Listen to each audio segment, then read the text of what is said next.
Stephen King's The Institute novel is a chilling and emotionally charged novel that blends psychological horror with science fiction. Set in a secret facility where children with special abilities like telekinesis and telepathy are abducted and experimented on. The story explores the loss of innocence, governmental overreach, and the enduring strength of the human spirit. Through the eyes of gifted children such as Luke Ellis, King crafts a narrative that echoes themes from Firestarter and It, yet feels startlingly contemporary. With signature suspectful storytelling and deep emotional resonance, King critiques the ethics of power and control, asking haunting questions about sacrifice, survival, and the cost of silence in the face of evil. Jack Bender, the director of From TV show, has turned this novel into a TV show in the same name. And already in his From interviews, he mentioned on this show as a show which will clear the most of secrets of From TV show as well. On 13th July, the first 2 pilot episodes aired, and it was absolutely shocking to me because I was watching further. Not only the show was interesting and mysterious, but I could find solutions on the most of my questions on From TV show too. This is Ellen the Marvelous, the movie Gangstar. And this is another hot deep diving review not only on the Institute TV show, but I'm going to do a breakdown in opposite with From TV show and make a comparison as well. And in this very review, I'm going to locate Fromland, also talk about the city function and identity as I have got in comparison with these 2 aired episodes of the Institute. Then buckle up and join me in this deep dive breakdown to discover more. But before we begin, please like the video if you enjoy my reviews and share it to your friends and communities. Subscribe to my channel also to support my channel's growth, and don't forget to hit the notification bell on to be informed of all of my videos, reviews and breakdowns as I uploaded them, especially as all of my reviews are connected to each other somehow.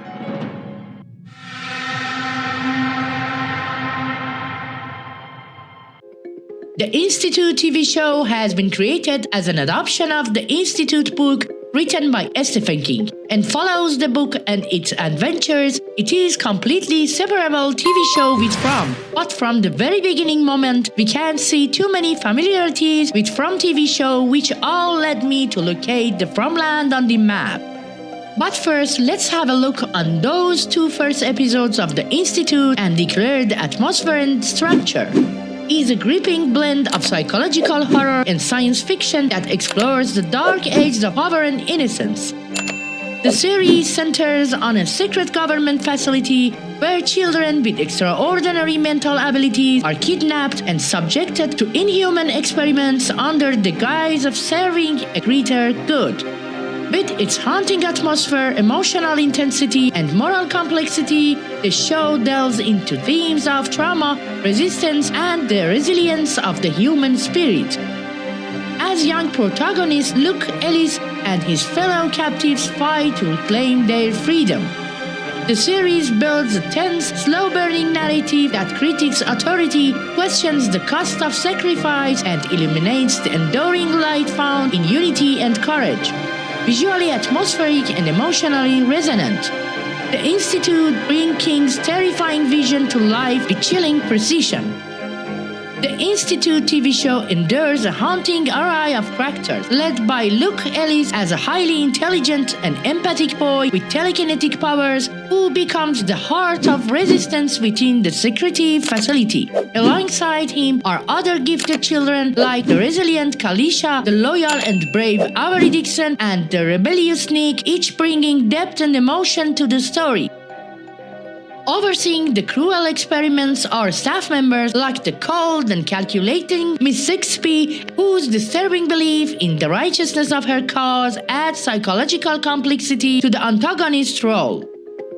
Outside the Institute, former cop Tim Jameson emerged as unexpected hero, slowly drawn into the hidden war being waged against innocence and free will. The characters form a gripping ensemble that explores themes of control, resistance, and the power of human connection in the face of institutional evil. Now, as I want to declare the map for From TV show, let's begin from the beginning of the Institute pilot episode, and step by step, I will focus on all facts and clues I have found and will draw a proper map of Fromland for you.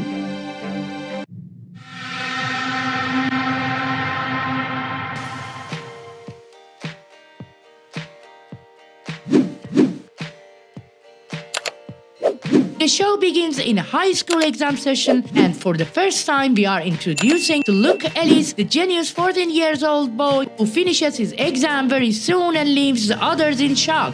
And we also meet a familiar face of From TV show Season 2, Kelly. The girl whom we saw in Season 2 Episode 3 was stuck to a tree by an iron rod onto her head caused by monsters. What's your name? I'm Ellis. Cool name. I'm Kelly. Hi, Kelly.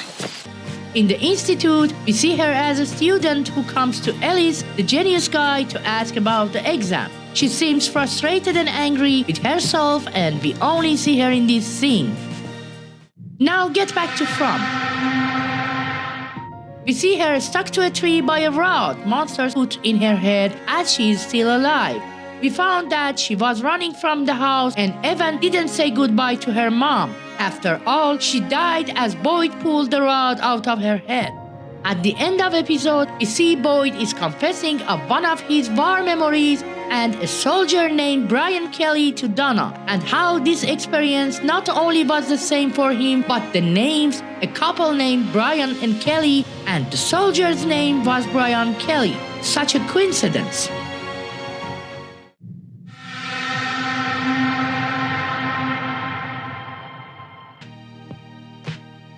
In a comparison between two shows and what we have seen in these two episodes of the Institute, we can say Kelly was an angry girl like a rebellious who left her mom and ran with Brian, his boyfriend, and ended up in From just like that.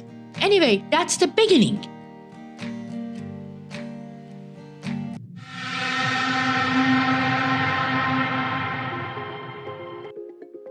Okay, let's continue with the Institute TV show. In next scenes, we will be introduced to Luke Ellis as a genius who is going to join MIT University, and we also find that he has special powers which seems his parents are aware of them. He could throw the plate off the table only through his passionate feelings. There is also another character, Tim Jameson, is being introduced to us. We first meet him in the airport. As the other people are in a hurry to leave, we see him cancels his tickets and leaves the airport. We see him standing by the road in front of the airport asking for a ride. A truck stops by him and the driver makes a deal and offers him to take him to the town, Main Camden, in order him to helping her with the books in the back truck. This scene reminds me of the final scene of the movie Castaway, directed by Robert Zemeckis and acted professionally by Tom Hanks. The moment we see him standing by a crossroad and the truck arrives, and the driver, who is a woman, leads him towards his destiny in a metaphoric way. The same is happening here, and it seems Tim Jameson is being led towards his destiny. Also, we are following Tim Jamison's destiny in a crosscut, as he begins to live in a hotel and joins police department as a night knocker. Through his introduction session in police department, we find that he is a humble, genuine hero as well.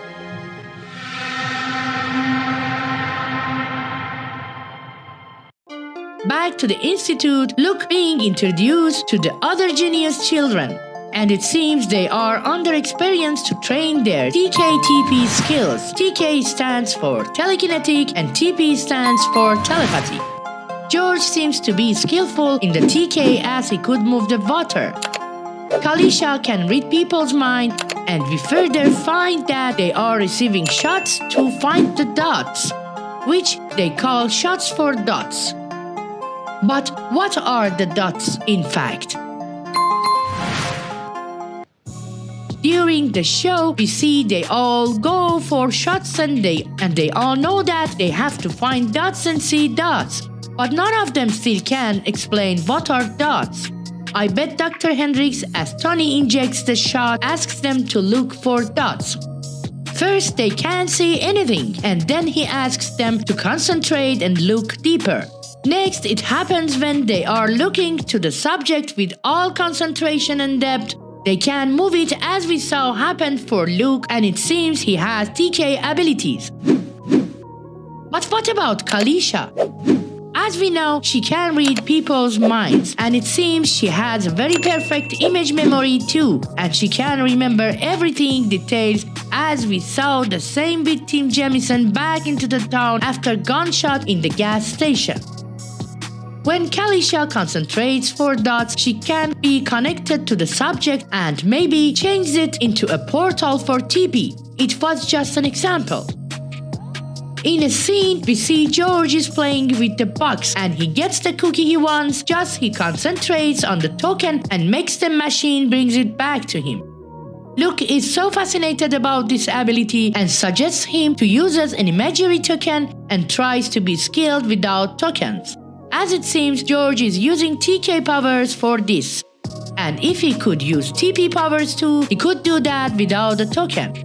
That's the difference, and this is what all of them have to be skilled in.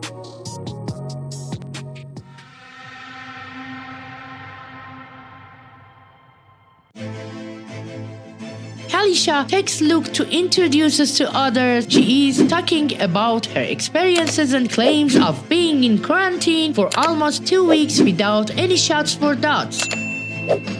In next moments, we see Nick for the first time. A rebellious boy who didn't earn any tokens and is asking for tokens from others to get something to eat. As it seems, they are accepting with shots to gain tokens, which must be dots. And if these tokens which they are gaining through their shot sessions be those dots, it must be a type of experiment which directly points to their earthly desires. Miss 6B talks about adult freedom for them. She mentions on freedom even to drink. She emphasizes on the punishment as well. The punishment will be the same with adults, and of course, it's up to them how to choose and have to behave. She exactly points to the main rule of their experiment.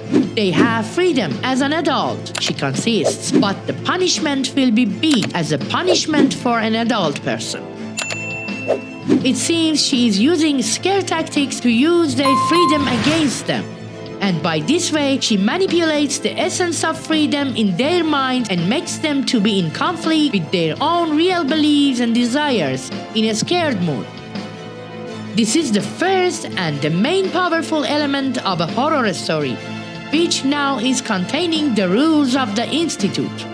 Miss 6B claims they are heroes but still tries to make them scared of punishment. Also, they are treating those heroes like children. This scarcity tactic is a trigger to wake the fear up in their heroic minds to bind them inside their own limitations. As she has captured them binded into a secret institute deep into the main mysterious forest.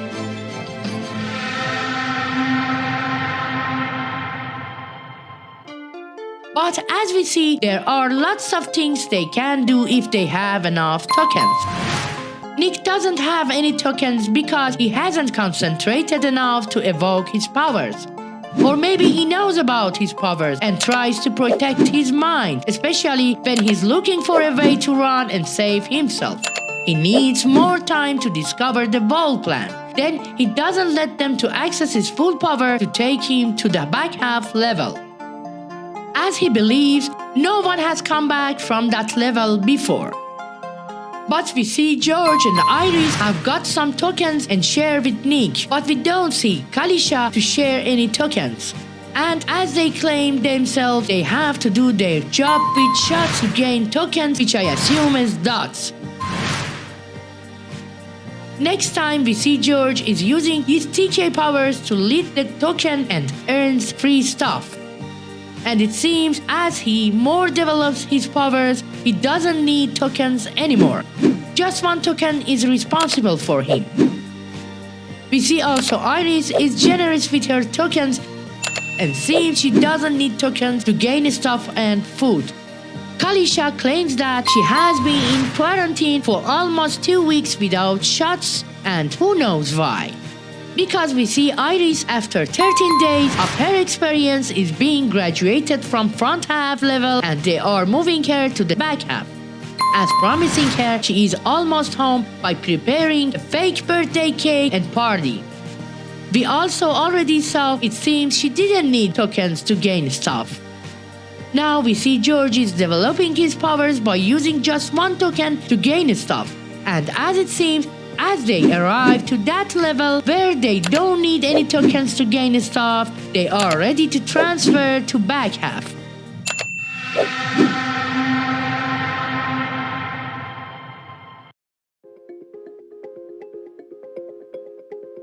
It's obvious that they are violating their basic instincts by triggering them through a shot to use their absolute brain power to gain more tokens.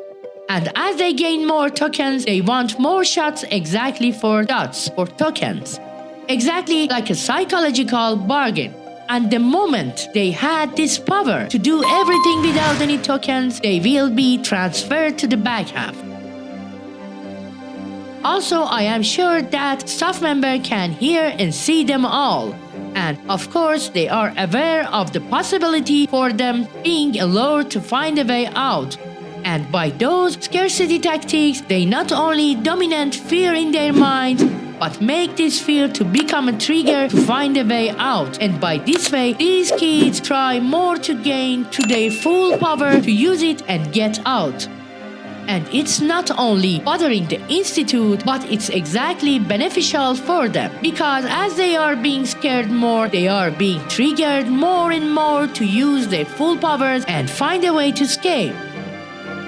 We see Nick and Iris seems to be emotionally attached. At least this is Kalisha who is claiming about that. But it seems they both are aware of something more dangerous than the other kids think. It's obvious when Iris is leaving to the back front, she is scared to hell. It seems to me as a step into the unknown. And this is exactly the unknown which always seems to be scary.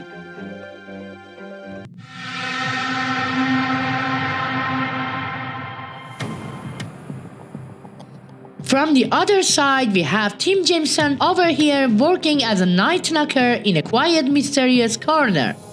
He is a smart, genius, humble person who is trying to help everyone around. At his first shift, he meets with Aniledo, the old weirdo, an old woman who could read his memories only by looking into his mouth. And it's similar to what Kalisha does by kissing people.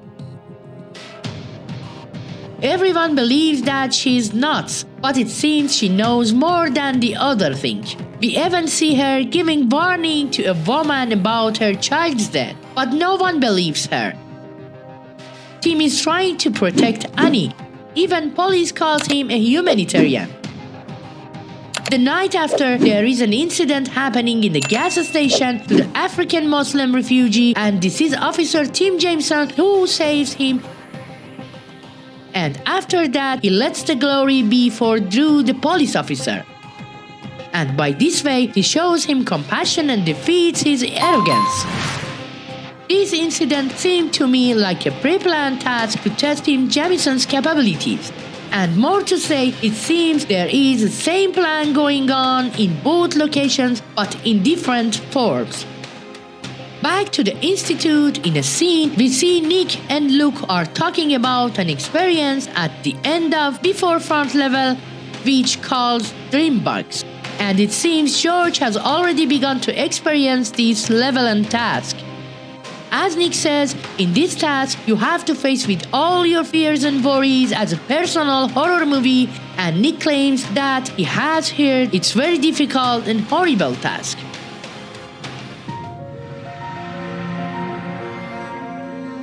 This is exactly reminds me of what is going on in Fromland. We see each and every one of them facing with their own deepest and darkest shadows. Who knows, maybe Fromland is a bigger dream box, which is containing all subjects' dream boxes at the same time.